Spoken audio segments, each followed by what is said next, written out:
Thank you, Kevin.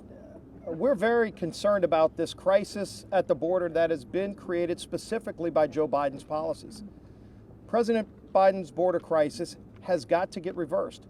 If you look at where we are right now, you have thousands of people crossing illegally into the United States every single day.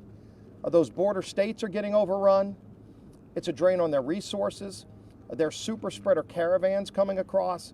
And this was all done by President Biden, and President Biden can address and reverse this policy. And we're calling on President Biden to reverse his policy that's created this Biden border crisis. It's not very complicated.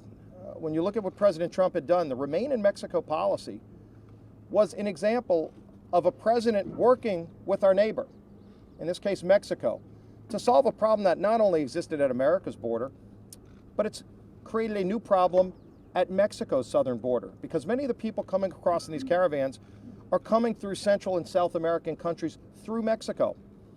And so the original policy to remain in Mexico while asylum cases, for example, would be worked out was a much more humane process, and in fact reduced what we're seeing right now. In these caravans, you have young women who are being exploited. The human trafficking is getting out of control, and the abuse of these women should be a major concern. And again, this is something that President Biden created, and he can fix this today by reversing the order. He's got to recognize the policy failed.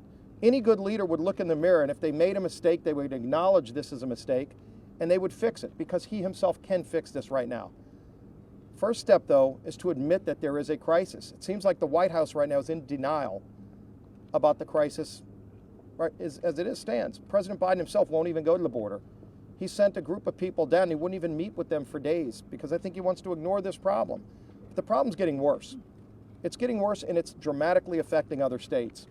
When you think about the fact that right now, President Biden is implementing policies that are keeping schools closed, yet he sent a message around South and Central America that our border is open. That's the wrong message. It's the wrong message for America, and it's doing a disservice to those people in those caravans who are being abused every single day. It's got to stop. President Biden created this problem. President Biden needs to fix this problem. But that'll bring up our conference chair, Liz Cheney.